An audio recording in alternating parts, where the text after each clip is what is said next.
السلام علیکم ورحمۃ اللہ وبرکاتہ۔ میری بات سنو، چاہے تم لڑکی ہو چاہے تم لڑکے ہو، پورے غور و فکر سے اور دل سے اور پوری سننا۔ تمہارے دل میں بھی گلے شکوے ہیں نا کہ کوئی نہیں ہے تمہارا؟ کسے بتاؤں اپنے دل کے راز؟ یہ دنیا میرے ساتھ ایسا کیوں کر رہی ہے؟ یہ لوگ میرے ساتھ ایسا کیوں کر رہے ہیں؟ اور میں خود بھی کچھ کر کیوں نہیں پا رہا؟ آخر میں ایسا کیوں؟ جب انسان دنیا کی زندگی کو ہی سب کچھ سمجھ لیتا ہے نا، تو واللہ ہی وہ اس سٹیج پر چلا جاتا ہے کہ دنیا کی زندگی اسے سمجھ نہیں آتی۔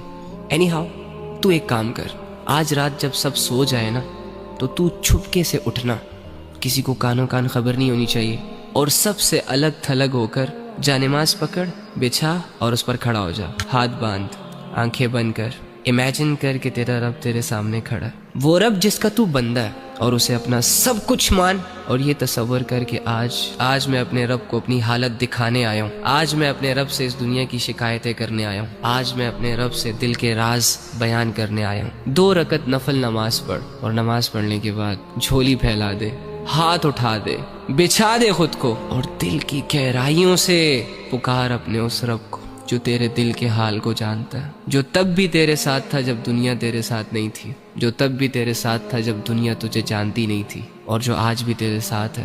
وہ اکیلا کافی ہے تجھے سنبھالنے کے لیے۔ اگر تو گر چکا ہے تو وہی تجھے اٹھا سکتا ہے۔ اس یقین، اس امید، اس تصور کے ساتھ اپنا حال دل اپنے رب کو سنا۔ ایک آنسو کا قطرہ نکل آیا نا، یا تیری آنکھیں صرف نم ہو گئی، یا چلو اگر تمہیں صرف اتنا احساس ہو گیا کہ میں اللہ کے سامنے بیٹھا ہوں، میں اللہ ہی سے بات کر رہا ہوں، یقین کر کے اٹھنا کہ تیرا رب تجھ سے راضی ہے۔ اللہ کے سامنے کھڑے وہی ہوتے ہیں جن کو اللہ کی ضرورت ہوتی ہے۔ تو اللہ کے بندو، آپ کے مسئلے کس نے حل کرنے ہیں؟ عاملوں نے؟ کالے جادو والوں نے؟ کس نے کرنے آپ کے مسئلے حل؟ اللہ نے کرنے ہیں نا۔ تو اللہ کہاں ہے؟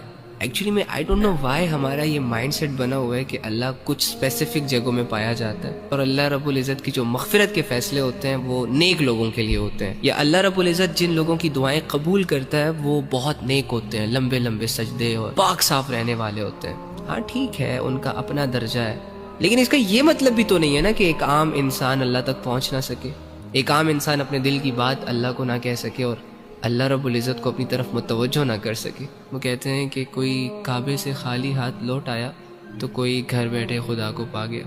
آپ کو نہیں لگتا کہ جو کمزور ہوتے ہیں، جو عام لوگ ہوتے ہیں، جو مظلوم اور فقیر قسم کے لوگ ہوتے ہیں، جو خالی ہاتھ ہوتے ہیں، معاشرے کو زیادہ تر ترس انہی لوگوں پر آتا ہے؟ تو اگر آپ اپنے آپ کو یہ مان بیٹھے ہیں کہ ہم گنہگار ہیں، ہم بدکار ہیں، تو دوسری جانب یہ بھی تو یقین کر سکتے ہیں نا کہ اللہ رب العزت آپ کی طرف زیادہ رجحان کرے گا۔